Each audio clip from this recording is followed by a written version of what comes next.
This is What a Shout, brought to you by the Racing Post. Myself, Dave Orton, looking at all the big shouts on all the big races. Saturday the 4th is where we're starting. Quite rightly being said, Independence Day. Where will you be watching the action? The action.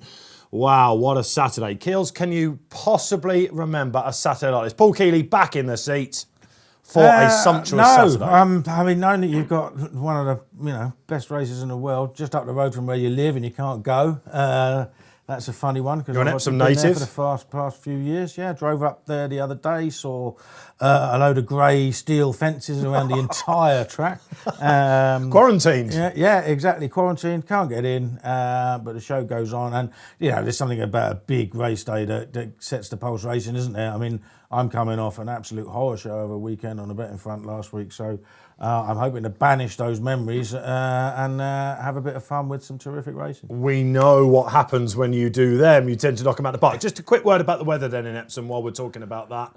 Ground, good ground we're expecting? Yeah, I mean, look, Andrew Cooper still says it's on, it's on the good side of good to soft. We did have some very, very sharp showers on Thursday, and like I said, I'm about 3 mile away, and it's, it must have got into a certain degree because there were puddles everywhere. It's fairly soft, I'd say, in my back garden, for instance. But he said they got 11 mil, which is more than they were expecting. But we've always known how quick Epsom dries.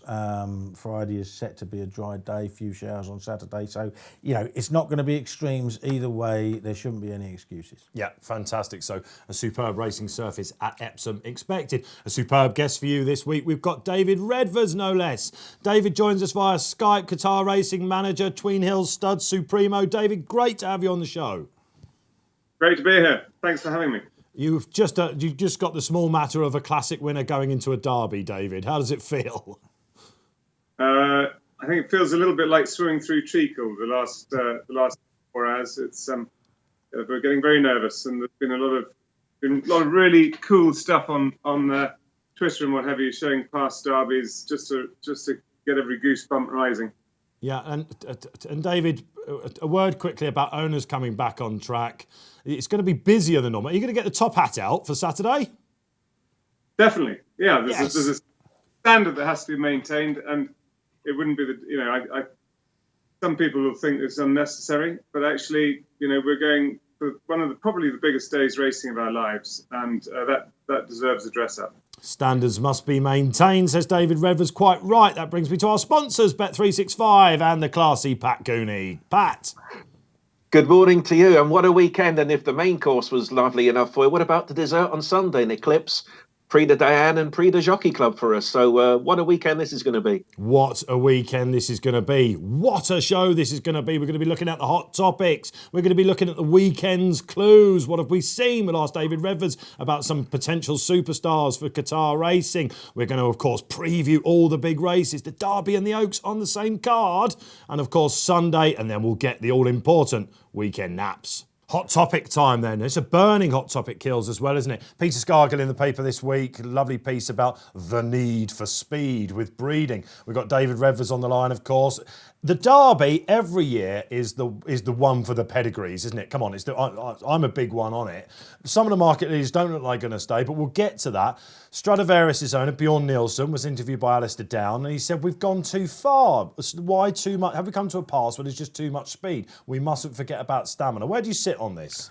Well, I don't know. I mean, I wouldn't be an absolute expert on stamina. I think we've improved the programme for middle distance stayers, especially older horses. I think that's, we've had some very good stayers over the last year. Obviously, Stradivarius, one of them, but the Coolmore horses that have run in Gold Cups, etc. So I wouldn't, like I said, I'm not an absolute expert on pedigrees, but we've got.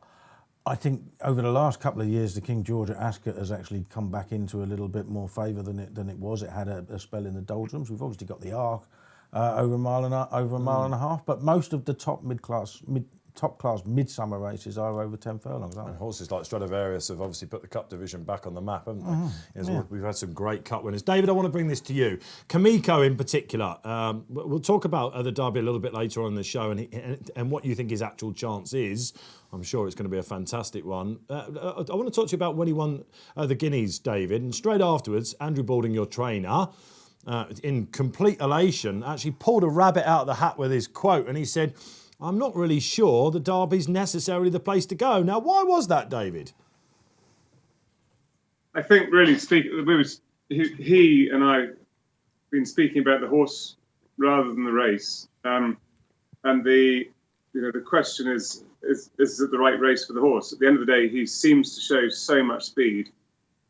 He looks like possibly an out-and-out mile and a quarter probably would be his best trip.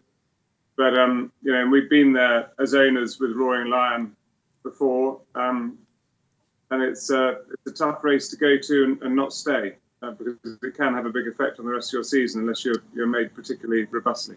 But there was a mention of it being unfashionable for breeders, David, and is that because of this international, obsession for speed? No, I mean I think it's, from our point of view, it's quite difficult if you're looking at an international marketplace for your stallions. For example, the Australian, the Southern Hemisphere, which is what gives you the real bonus if you're introducing a stallion market. They don't like mile-and-a-half horses, which is why we win all their staying races down there. So it rather takes the shine off, but that's not really relevant. I mean, with this horse, he's won the fastest ever guineas, and that in itself is a great marketing tool. I think the concern, he was having a little bit of a dig at me, Andrew, there, because obviously he's grown up in the shadow of Mill Reef, and the Derby is the only race that really matters, and understandably so.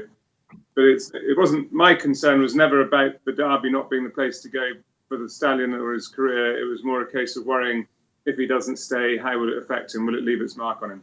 Very, very interesting indeed. Pat Cooney, just going to come to you on this. We can't just have all these speed races, Pat, going forward, can we? Surely Bet365 sees so much turnover on the Cup division. Oh, absolutely. And one of the great assets of UK racing is the variety, isn't there? There's plenty of options. If you can buy a horse, we can't all be buying the same horses. Some of us like to buy the stayers with a view to maybe being dual-purpose horses. So variety is the key to it, really. And the more we have of varying distances, the better for me. Very interesting. The need for speed, a nod for that here on What a Shout. We're usually fast, we're usually snappy. We slowed it down a bit there for you. Let's have a look at some clues from the past week. And once again, despite the fact we've got a little bit back to normal, 48-hour decks are back. Whatever you think about that, it's still crazy, crazy action everywhere, isn't it? Keels, come on, what have we seen? Obviously, we've got to start with Santiago, haven't we? What did you make of him? Yeah, Irish Derby. I took him on because he was running a week after the Queen's Vase. Thought it might be a bit too slow, and thought if he was really a Derby horse, then Aidan O'Brien would have sent him to Epsom. But he did it. He won. He battled to win it. I'm not 100% sure how good that race is. I've got one actually, but we'll leave that till a bit later for the big shout. Great. I've got one to take him on within the St Ledger, and he's obviously a good horse. Is he a superstar? I don't think so. We've seen some decent performances. Obviously, Caravan of Hope, Limato, the lovely Limato. Now here's the problem. Here's the problem I find with betting. Is I spend my life trying to take on what I think might be badly priced favourites. Of course. And then the markets flip-flop, and when you're tipping in the paper, I ended up being on the badly priced favourite and let Limato go off at 5-1. That was a remarkable draft, wasn't it? It was strange, and there was no point in that race at any point whatsoever that he wasn't going to win. You're talking about Vale of Kent on you, came all the way in. Yeah, Vale of Kent came all the way in and never looked like winning, and Limato was just cantered and ran all over them, as his best of being a tipster tipster was entitled him to do so. Yeah. Talking about horses that win very easily, there was one on Wednesday owned by Qatar Racing, filly called Know It All, in the Derwentstown Filly Stakes, Group 3. Possibly not the strongest Group 3, given that the favourite blew out, but I really liked the way she won. She won with lows in hand. It was a Group 3. She's better than Group 3 class, I'd have thought. Do you think so, David? Yeah, I do. I think she's really quite smart. She's a half sister to Astrophysical Jet by Lord Kanaloa, and who you probably all remember winning in Japan and Hong Kong. We got a top class sprinter and now the most exciting living young sire in Japan. And I have to say I got it wrong, and I thought she was likely to drop back to becoming a sprinter. And yet she stayed really well, won very impressively. Johnny's always held her in the highest possible regard, and be aimed at the matron now. please God, she'll do something impressive for us. You've got a great association with Johnny Murtagh, David, haven't you? And Rafe Beckett as well, which brings me on to timescale. We may as well fill our Redvers boots here and Qatar racing. You've got some real horses. Is she the real exciting one? Obviously the one that's come out this year, but she's been running over 6 furlongs. Our viewers would have seen at Newmarket how easily she won. Apparently she was burning up the gallops during lockdown, David. You were expecting that? Yeah, I think we were. She's a homebred filly, the same as Know It All, so it's quite nice because we've sort of grown up with them, and she's always been a bit of a favourite. A huge hip on her, looks very quick. Rafe and Asheen were really up for her and excited. So she was disappointing the first day. She ran really green at Newmarket on the first days back, and it's nice seeing her making amends now. So yeah, we're looking to Cheveley Park as the long-term aim. That's interesting because her pedigree does suggest that a mile ought to be within range. You're not so sure. I think I have a feeling this will be her year. I could, she's built like a tank. I mean, I tend to look at the physical as well as the page, and she's got a hip this wide.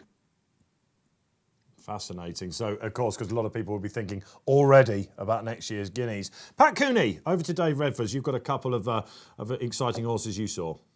Yeah, at Doncaster last week, a Method from Martin Mead with Ryan Moore making a winning debut. It was only a Class 5, but sometimes they always say, go with your eyes, and he was very impressive. And then at Leopardstown during the week, Cadillac won a Leopardstown maiden on its debut by 9 lengths. Now, again, how the form will work out, I know not at the moment, but you don't normally win maidens by 9 lengths at Leopardstown. So they're two very much of interest to me, and I'm sure they'll go on to bigger and better things when they move up in grade. Can you give us a line, David, on both of those?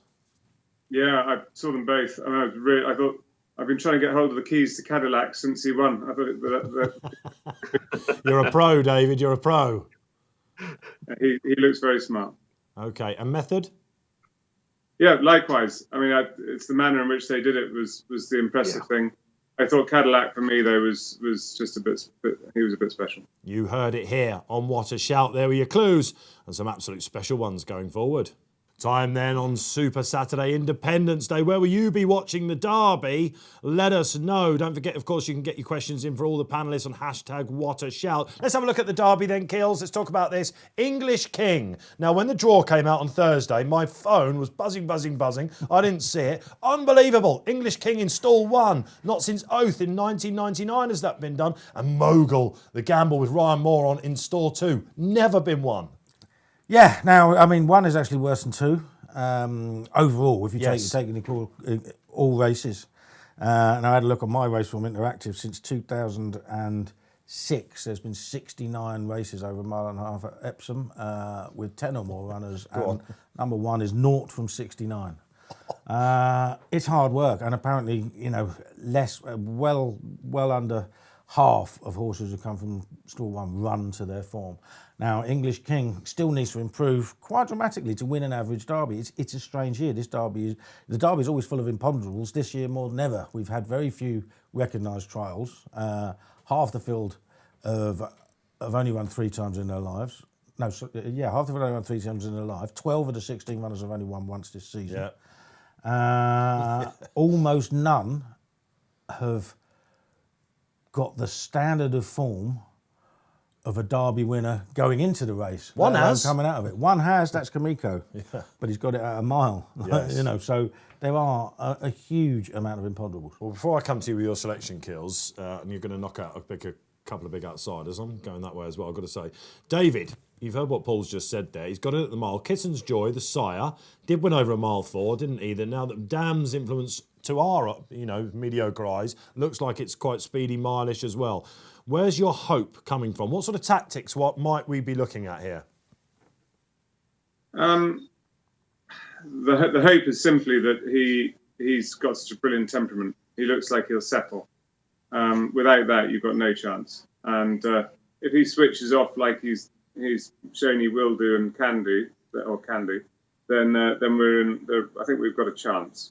Without that, we'd have none, because he's bred to be a mile and a quarter horse. And that, I think, is probably where we'll see him at his best. But there's only one Derby. We've got to give it a go, and he has got the right mind for it. Yeah, I think one of the worries is, there's two worries: whether he'll settle early and whether he'll stay late. And I think if you look back at past derbies, the one that would give you nightmares was 2013 with Dawn Approach. Oh, Because he won a very fast Guineas and they went really hard. He was totally happy going 40 mile an hour in the Guineas, and we all thought, Ballydoyle got a big team. They will set out to make it a test, and what they did instead was they dropped anchor in front and they ran sub 30 mile an hour uphill in the early stages. he just ran himself into the ground. I was on him, yeah. He just pulled the arms out. Now, Kamiko doesn't strike me as being as headstrong, but he was still very happy running at 40 mile an hour at Newmarket downhill, and now he's going to be running around 30-ish uphill. Yeah. In the early stages, and it's whether he's happy with that, whether he can drop in, and that'll see how far he can carry himself into the race. And then he's still got to stay at the end of it. He has, as Dawn Approach did, a huge class edge. He's got a racing post rating of 121. The next best is 113. And at Royal Ascot, it was nicely advertised, wasn't it? The 10-year average going into the Derby is 117.5 for a horse. And coming out of it, it's about 124. So every horse has got to improve bar one, but the one has got to stay. So, look, we could be looking at, on form, we're looking at a gift horse here, aren't we? Pat Cooney, I want to come to you. Is there a chance now that Kamiko can go a favourite for the Derby? Yeah, it's fascinating, this market, really. I think with English King, I don't really know anyone who fancies him at around about 11-4, 5-2 and so on. But we've gone 7-2 as of now. And really, it's from our point of view, anti-post-wise, is a good result. We're in good shape on the Derby, unusually for a change. So you throw in English King, stall one. OK, he's got Frankie.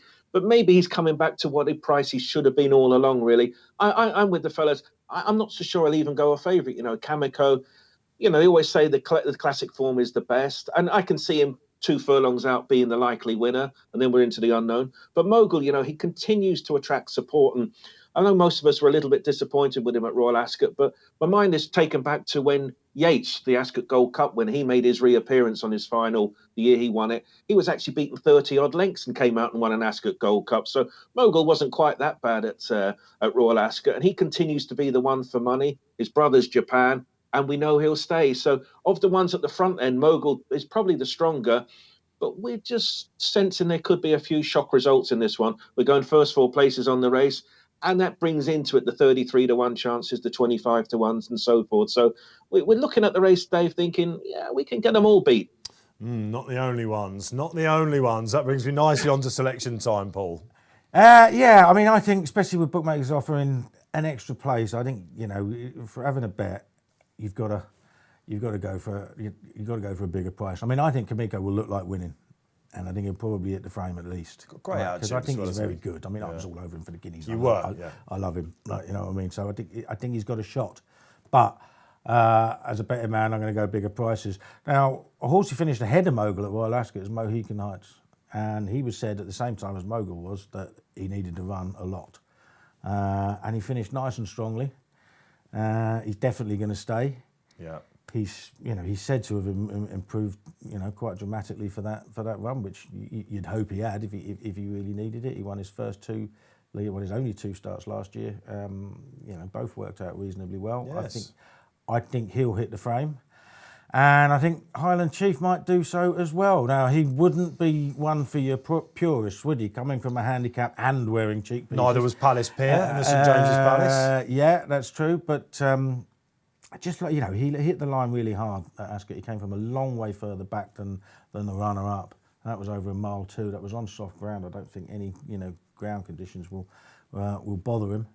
And I think he might hit the frame too. There are loads that may or may not stay. Vatican City, for instance, is, maybe by Galileo, but brother to Glen Eagles. Because form-wise, you've got an Irish Guineas winner as well. You've got to throw in Vatican, haven't you? Of course you have, yeah, definitely. But again, there are question marks on stamina on that front. Just given what the siblings have done. I was a bit surprised to see poor Ed Beggy jogged up on him. I know that you rode him the time before. Well, he's won an Irish Derby, he's won a Derby, and then you think Paul Rowe's just going to tear off. And he's probably the number one. Yeah, he probably is. David, let's come to you with selection time. Now, we know, obviously, it's all about Kamiko. Is there one that you've been looking over your shoulder with, perhaps English King, someone like that? Yeah, I mean, I think English King's I love the way he came round Lingfield. He looked like he was on rails, and he was just going further and further away. But no, I mean, I've got to stay loyal to our horse. I think his mind is so good, we might get away with it. And as you say, we're far enough ahead on form figures. I never had any. I always suspected the horse you were talking about earlier, Dawn Approach, would not stay and wouldn't cope. Whereas our horse, part of the problem during the spring with him is that he's so laid back. You just didn't really know what was under the bonnet. That's a massive asset, isn't it? We're learning a lot, David, from having you on as well. So Kamiko with an eye on English King as well. Listen, I think English King, I'm a big fan of his, but there's just at the prices on with Kills, there's enough to put you off, isn't there? Pat Cooney, a selection for the Derby. Probably at a big price, playing the first 4-place angle, Khalifa Sat of Andrew Balding, would you believe, with Tom Marquand. What a story that would be. Tom Marquand really did win the Derby after all. So I'm just looking at big priced horses to hit the board. Yes, Mohican Heights for me to soar. Just another big race then. Happens to be another classic for you. Whew, on the same card as the Derby, we have the Prelude, the Oaks, and what a race this has been. Now, this has been a big anti-post race, even though, like the Derby, it was 5-day decks. We have had some strong trials. I think we can say that for this. Let's start with you, Paul Kealy, again. Love looked all over. Pedigree-wise, you thought, was the mile going to be too short at Newmarket?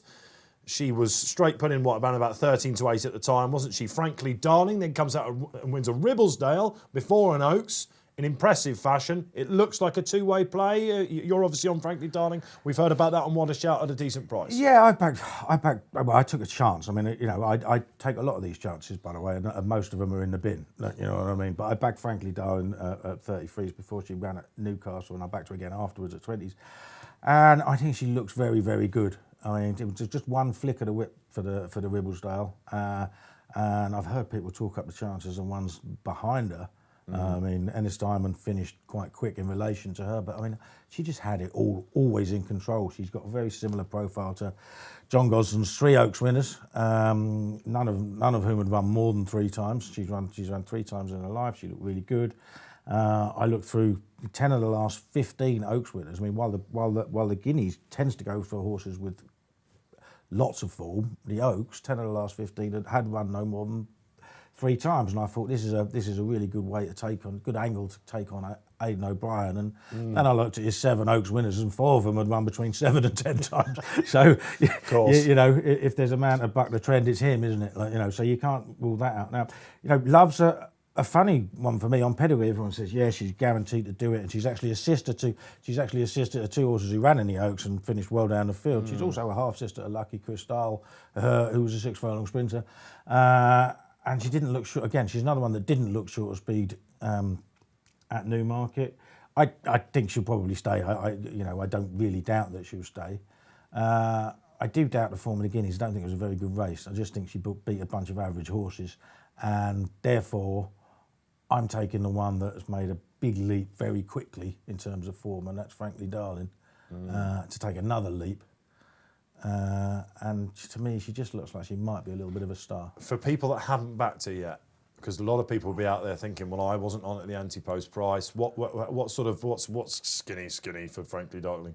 I mean, well, look, both horses are skinny. They're not normally my sort of price. If I was going to back one of them, it would be Frankly Darling, though. I don't fancy any of the others in the race. It's one of the 2. Let's throw this over to Mr. Redvers.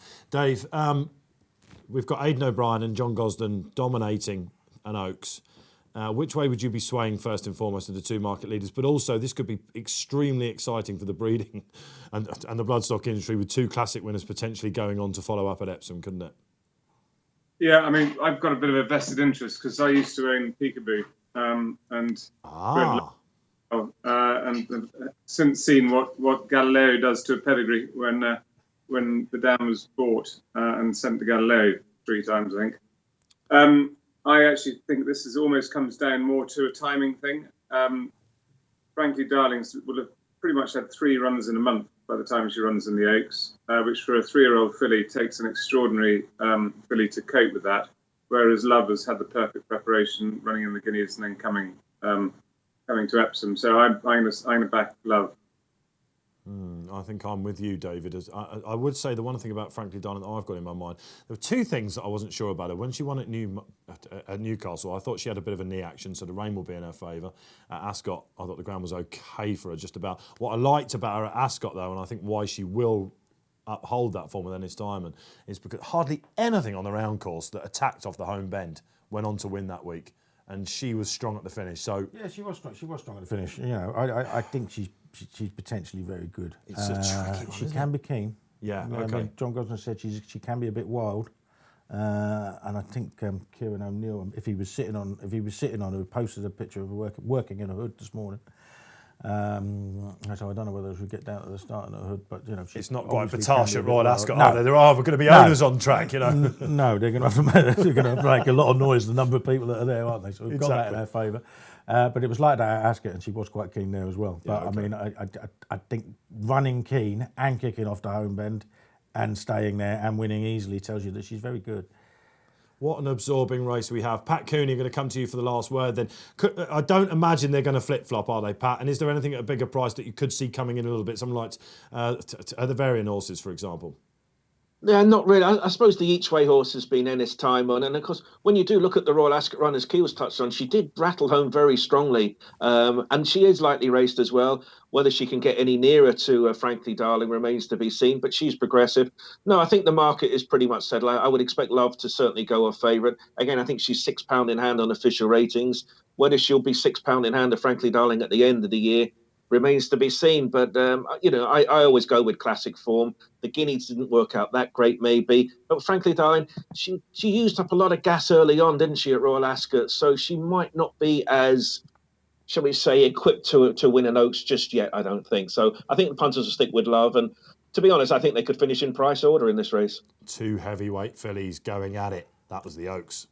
One of the big winners then since racing's resumption has been Sundays, and another sumptuous Sunday we have for you up at Haydock. Great card there on terrestrial television, and of course down at Sandown. We've got it on. It's the Eclipse. What a race we have in store, 3:35. She's back, the Queen. They've kept her in training to try and win a third arc. How do we see Enable and Gayeth and Japan and Magic Wand and of course Deirdre in the mix?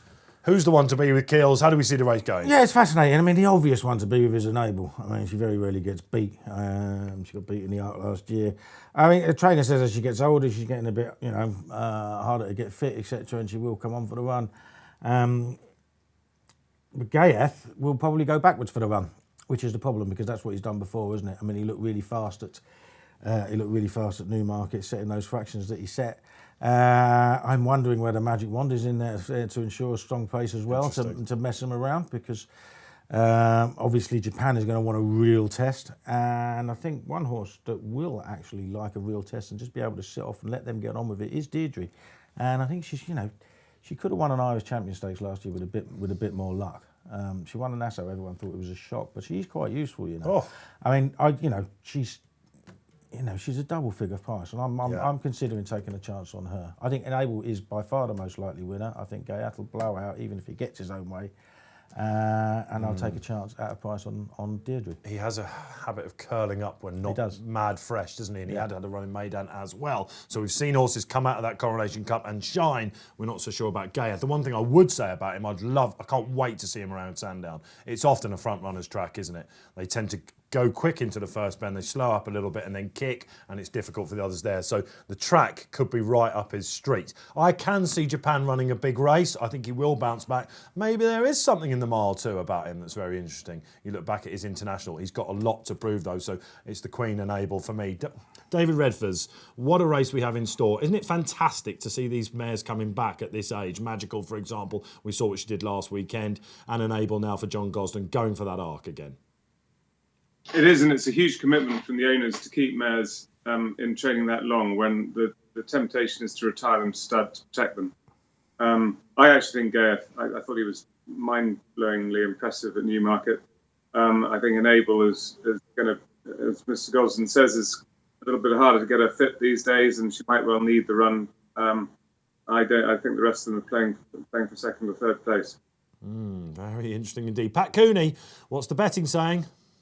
Well, we're just first of all, we're relieved there's just 7 runners. 8 runners would have made it a real appealing each way race for people, wouldn't it? At the moment, Enables roundabout evens, Gayeth 9-4, and I do like Gayeth. I mean, people say he's inconsistent. I think he's had 7 wins from 10 runs. My only reservation, as Keel's touched on, really, he does seem to be better after a layoff. Look at his recent wins. He won after a 1-2-6 day off. Then he had 137 days off. Then 106. He's coming here on the back of a 30-day break, so maybe that's not ideal for him. But the tactics are straightforward. He's just going to go tanking along in front, whizzing around the bends. He's going to be hard to beat, and maybe on Sunday that's his big chance to beat Enable, because he probably wouldn't beat her going forward, I don't think. So I think people looking at Enable thinking, okay, evens, yeah, I'd rather just sit and wait, really. I think it's just one of those races where Gayeth commands a huge amount of respect in the market. Of all the races this weekend, I think the market is going to be absolutely fantastic. If you're hungover on Sunday morning, get back on it, because you've got 3:35, Enable versus Gayeth. Time for the big calls then. This is going to be an interesting one on the panel, isn't it now? I don't know whether someone was listening to me or not, Kills, but I said about owners coming back onto the track. I think David wants to talk about that as well. I think spectators surely can't be too far off now if everything keeps going as it is. They're talking about scrapping air bridges at the moment and things like that. We need to pump back in the revenue. So spectators, I want to see them back if things keep going as they are. Paul Kealy. Yeah, I'd like to see spectators go back. I'd be one of them straight away, I think. But just missing it, aren't we? We've got to let it take its course, and we've got to make sure it's safe. I mean, that's the end of the day. But I was talking about I take a chance on several horses, and a lot of those anti-post bets end up in the bin. I've got one for the St Ledger. Keep an eye on it.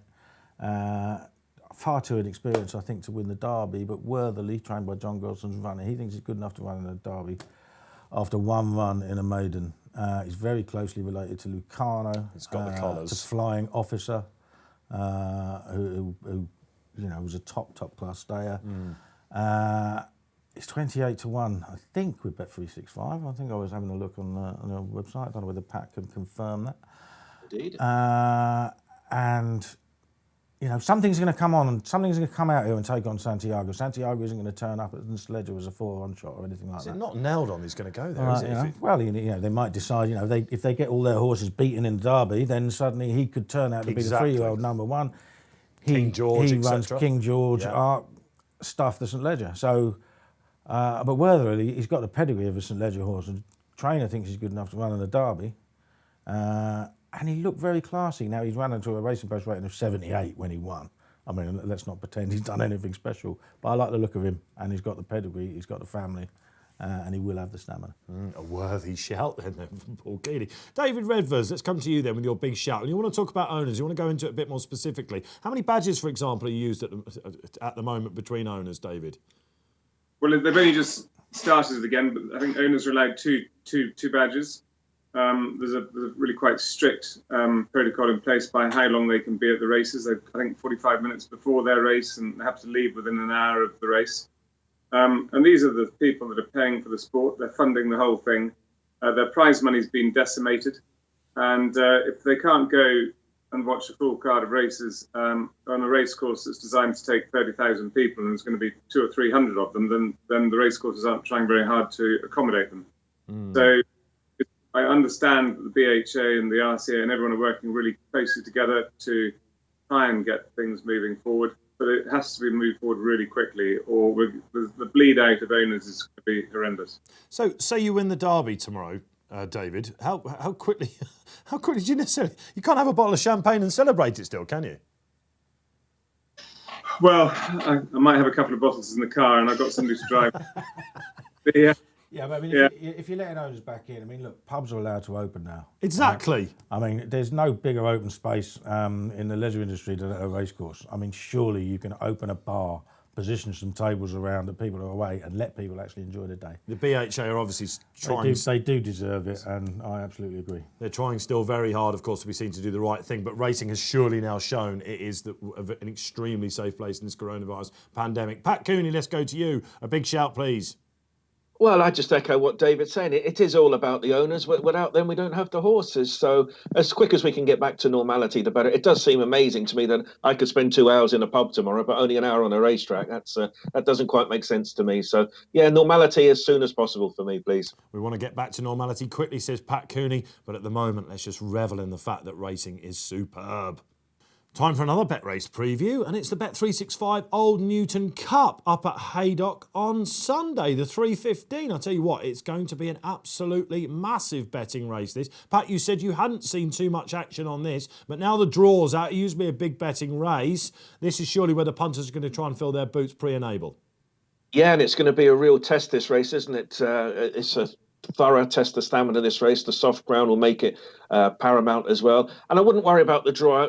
We've had Rainbow Rebel win from stall 2. Last year's Kelly's Dino won from 18. And I actually fancied him anti-post. When I got the draw, I thought 18, he can't win from the car park.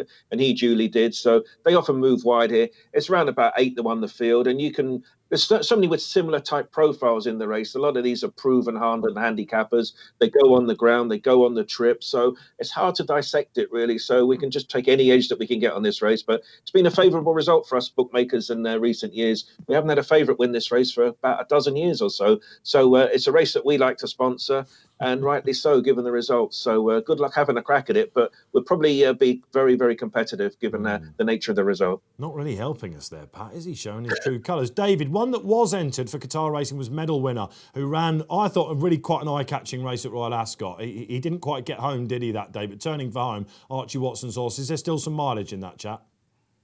Yeah, I think so. He surprised me because I thought, he surprised all of us because we thought he'd benefit from the ground, but he actually didn't enjoy the ground at all. He got wheel spin.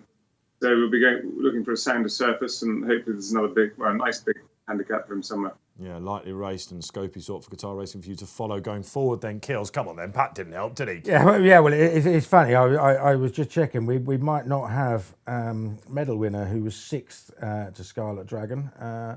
But we have got Scarlet Dragon who won it, Deja who was 2nd, Le Don de Vie was 4th, and Indianapolis who was 5th. So they're all going against each other again. But one I like, hopefully, for one of David's trainers, Ranch Hand. He was only 6th on the Wednesday at Royal Ascot, and the rain didn't come in time for him. You were all over him. He was tipped all over the place, wasn't he? I was all over him, and he drifted late in the day, and I think it was possibly because of the fact they realised the ground actually wasn't that slow at all, and I think that's what he wants. Best form at Haydock, beat Trushan. Moon King was in the race, Elysian Flame. That was a good racer. He won over a mile 6. It's going to be a right test. Over a mile 4. I think it's going to suit him down to the ground. He definitely wants the ground, doesn't he? Yeah. Okay, 2 ticks for Ranch Hand then. Let's hope we're riding high after the Old Newton Cup.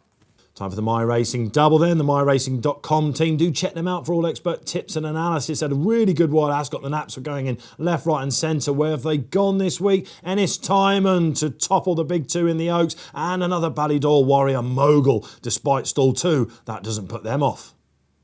Okay, then it's nap time here. I know you've all been waiting for this. And let's go to David Redvers, our special guest. And David, have you got something running anywhere else but the big meetings this weekend?